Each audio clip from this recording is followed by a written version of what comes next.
राधे राधे दोस्तों, आप सभी का स्वागत है आपके अपने चैनल पूजन और कहानियां में। धन के लिए माँ लक्ष्मी की पूजा का विधान है, लेकिन माँ लक्ष्मी के वैभव लक्ष्मी स्वरूप की पूजा का विशेष महत्व माना जाता है। यह व्रत शुक्रवार के दिन रखा जाता है।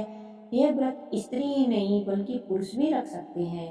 इस व्रत से व्रती की सभी मनोकामनाएं पूर्ण होती हैं, सुख समृद्धि और सौभाग्य में वृद्धि होती है। तो बोलिए लक्ष्मी माता की जय।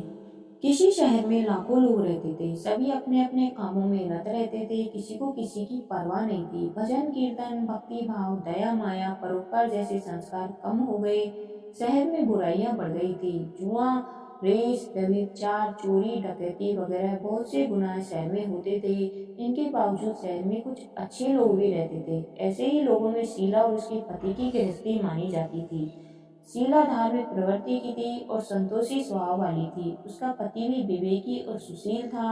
शीला और उसका पति कभी किसी की बुराई नहीं करते थे और प्रभु भजन में अच्छी तरह समय व्यतीत कर रहे थे। शहर के लोग उनकी गृहस्थी की सराहना करते थे। देखते ही देखते समय बदल गया। शीला का पति बुरे लोगों से दोस्ती कर बैठा। वह जल्दी से जल्दी करोड़पति बनने के ख्वाब देखने लगा, इसलिए वह गलत रास्ते पर चल पड़ा। उसकी हालत रास्ते में भटकते भिखारी जैसी हो गई थी। शराब, जुआ, रेस, चरस, गांजा वगैरह बुरी आदतों में शीला का पति भी फंस गया। दोस्तों के साथ उसे भी शराब की आदत हो गई। इस प्रकार उसने अपना सब कुछ जुए में हार दिया। शीला के पति के बर्ताव से वह बहुत दुखी हुई, किंतु वह भगवान के भरोसे सब कुछ सहने लगी। वह अपना अधिकांश समय प्रभु भक्ति में बिताने लगी। अचानक एक दिन दोपहर को उनके द्वार पर किसी ने दस्तक दी। शीला ने द्वार खोला तो देखा कि एक माझी थी। उसके चेहरे पर अलौकिक तेज निखर रहा था। उनकी आंखों में मानो अमृत बह रहा था। उनका भव्य चेहरा करुणा और प्रेम से छलक रहा था। उसको देखते ही शीला के मन में अपार शांति छा गई। शीला के रोम रोम में आनंद छा गया। शीला उस माझी को आदर के साथ घर में ले आई। घर में बैठाने के लिए कुछ नहीं था, अतः शीला ने सब कुछाकर एक फटी हुई चद्दर पर उनको बैठाया। माझी बोली, क्यों शीला, मुझे पहचाना नहीं? हर शुक्रवार को लक्ष्मी जी के मंदिर में भजन कीर्तन के समय मैं भी वहीं आती हूँ। इसके बावजूद शीला कुछ समझ नहीं पा रही थी। फिर माझी बोली, तुम बहुत दिनों से मंदिर नहीं आई, अतः मैं तुम्हें देखने चली आई। माझी के अति प्रेम भरे शब्दों से शीला का हृदय पिघल गया। उसकी आंखों में आंसू आ गए और वह बिलख बिलख कर रोने लगी। माझी ने कहा, बेटी, सुख और दुख तो धूप और छांव जैसे होते हैं। धैर्य रखो बेटी, मुझे तेरी सारी परेशानी बता। माझी के व्यवहार से शीला काफी सबल मिला और सुख की आस में उसने माझी को अपनी सारी कहानी सुनाई। कहानी सुनकर माझी ने कहा, कर्म की गति न्यारी होती है। हर इंसान को अपने कर्म भुगतने ही पड़ते हैं, इसलिए तू चिंता मत कर। अब तू कर्म भुगत चुकी है और तुम्हारे सुख के दिन अवश्य आएंगे। तू तो माँ लक्ष्मी जी की भक्त है। माँ लक्ष्मी तो प्रेम और करुणा की अवतार हैं। वे अपने भक्तों पर हमेशा ममता रखती हैं, इसलिए तू धैर्य रखकर माँ लक्ष्मी जी का व्रत कर, इससे सब कुछ ठीक हो जाएगा। शीला के पूछने पर माझी ने उसे व्रत की सारी विधि भी बताई। माझी ने कहा, बेटी, माँ लक्ष्मी का व्रत बहुत सरल है। इसे वरद लक्ष्मी व्रत या वैभव लक्ष्मी व्रत भी कहा जाता है। यह व्रत करने वाले की सब मनोकामनाएं पूर्ण होती हैं। वह सुख संपत्ति और यश प्राप्त करता है। शीला यह सुनकर आनंदित हो गई और शीला ने संकल्प करके आंखें खोली तो सामने कोई नहीं था। वह विस्मित हो गई कि माझी कहाँ गई। शीला को तत्काल ये समझते देर न लगी कि माझी कोई और नहीं, साक्षात लक्ष्मी जी थी। दूसरे दिन शुक्रवार था। सवेरे स्नान करके स्वच्छ कपड़े पहनकर शीला ने माझी द्वारा बताई विधि से पूरे मन से व्रत किया। आखिर में प्रसाद वितरित हुआ।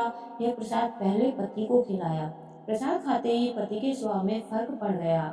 उस दिन उसने शीला को मारा नहीं, सताया भी नहीं। शीला को बहुत आनंद हुआ। उनके मन में वैभव लक्ष्मी व्रत के लिए श्रद्धा बढ़ गई। शीला ने पूर्ण श्रद्धा भक्ति से 21 शुक्रवार तक वैभव लक्ष्मी व्रत किया।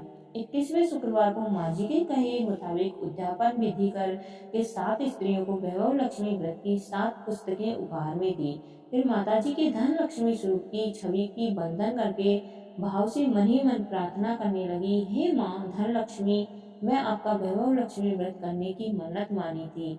यह व्रत आज पूर्ण किया है। हे माता, मेरी हर विपत्ति दूर करो, हमारा कल्याण करो। जिसे संतान न हो उसे संतान देना, सौभाग्यवती स्त्रियों को अखंड सौभाग्य देना, कुंवारी लड़कियों को मन भवन पति देना, और जो आपका यह चमत्कारी वैभव लक्ष्मी व्रत करे उनकी सब विपत्तियों को दूर करना, सभी को सुखी करना। हे माँ, आपकी महिमा अपार है।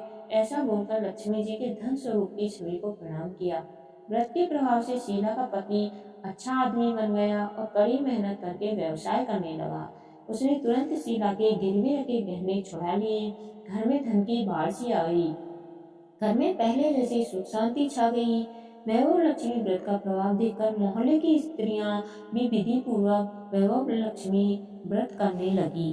वैभव लक्ष्मी व्रत 7, 11 या 21 जितने भी शुक्रवारों की मन्नत मांगी हो उतने शुक्रवार तक यह व्रत पूरी श्रद्धा तथा भावना के साथ करना चाहिए। आखिरी शुक्रवार को इसकी शास्त्रीय विधि के अनुसार उद्यापन करना चाहिए। आखिरी शुक्रवार को प्रसाद के लिए खीर बनानी चाहिए।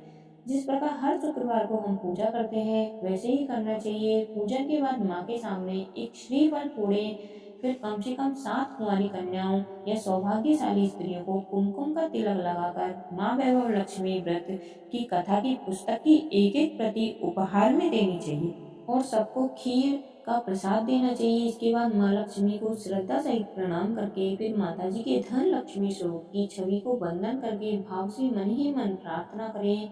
हे माता लक्ष्मी, मैंने आपका वैभव लक्ष्मी व्रत करके मन्नत मांगी थी, यह व्रत आज पूर्ण किया है।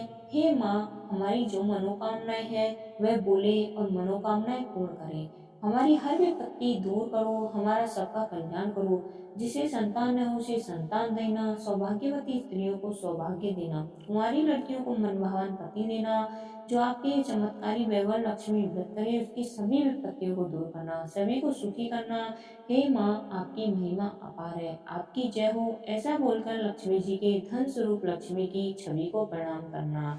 तो बोलिए लक्ष्मी माता की जय। कहानी सुनने वाले और सुनाने वाले सभी का भला हो, आपकी सभी मनोकामनाएं पूर्ण हो। अगर आपको मेरी ये कथा अच्छी लगी हो तो आपके अपने चैनल को सब्सक्राइब करें। धन्यवाद। आपका दिन शुभ हो।